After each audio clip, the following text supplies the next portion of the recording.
What if the cure is actually the disease?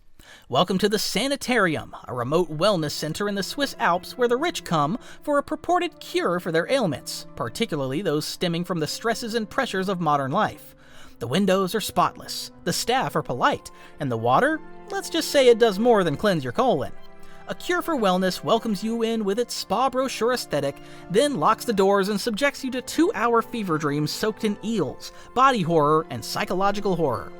Directed by Gore Verbinski, this film is what happens when Shutter Island, Frankenstein, and a skincare commercial had a disturbing love child. And for a while, it works. You're intrigued, seduced, slightly queasy. But don't get too comfortable, because the deeper you take in, the sicker you get. The story begins in the offices of a high-powered New York firm. An executive has died mysteriously, and another, Pembroke, has vanished. He sent a cryptic letter from a Swiss spa declaring he's never coming back. That doesn't sit well with the company board, so they send Lockhart, a young, ambitious, morally shady executive, to fetch him. A simple errand, or so it seems. Lockhart travels deep into the Swiss Alps, where the Vollmer Institute sits like a castle above the clouds. It's pristine, clinical, calm. Too calm. And Pembroke? Oh, he's there, but he's in no hurry to leave. Neither is anyone else. The patients all sip their mineral water and murmur about the cure. Something's off, but no one says it aloud. Lockhart is told to come back the next day, but on his return, he's in a car crash just outside the gates.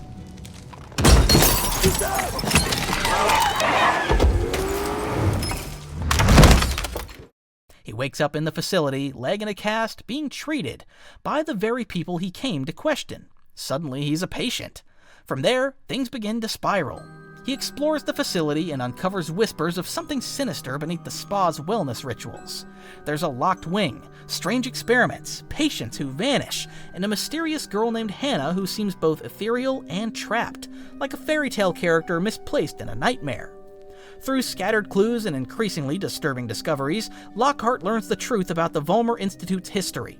Centuries ago, the castle belonged to a baron obsessed with purity and bloodlines.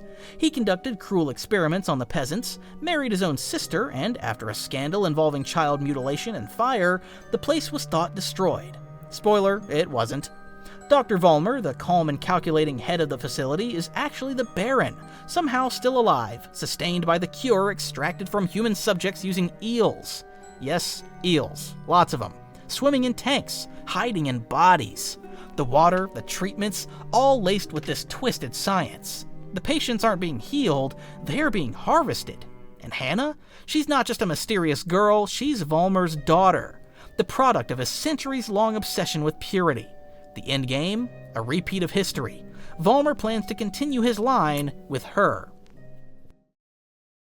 Visually, A Cure for Wellness is stunning. Cinematographer Bohan Bazelli crafts every frame like a luxury ad turned haunting painting. Snow-capped mountains, symmetrical hallways, soft lighting hiding sharp horrors. It's decadent, hypnotic, at times even intoxicating. And for the first hour, it feels like you're in the hands of something truly bold.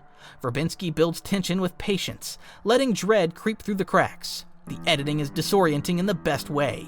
The spa feels like a walking dream. The performances, especially Dane DeHaan as Lockhart, ride the line between detached and desperate. Jason Isaacs oozes menace behind his surgeon smile. But here's the rub. A Cure for Wellness starts with a glass of expensive wine and ends like a cheap milkshake. The second half spirals, and not in a satisfying narrative collapse kind of way, but more in a what are we even doing anymore way. The deeper the film digs into its gothic lore, the sillier it gets. Eels in people's throats, immortality serums, incest, a cartoonishly evil villain monologuing while opera blares. It feels like 3 different movies duct-taped together. That final act? Absurd, overwrought, and the kind of twist that makes you stare at the screen wondering how the tone shifted from psychological horror to Scooby-Doo meets Dr. Moreau. Which is a shame, because buried in here is a sharper, more focused film. It just got waterlogged. Final verdict, A Cure for Wellness had potential. It's bold, beautiful, and undeniably different, but the longer it lingers, the more it loses grip. What began as a disturbing slow burn ends as a soggy, bloated mess. I'll give A Cure for Wellness a 2.5 out of 5. 1 star for its ambition, 1 for its visuals, and half a star for keeping me hydrated with all that water. But in the end, the cure proves to be the placebo. That'll be all for now, folks. Don't forget to share and hit that bell so you don't miss the next cinematic diagnosis. Till next time, stay well and hydrated.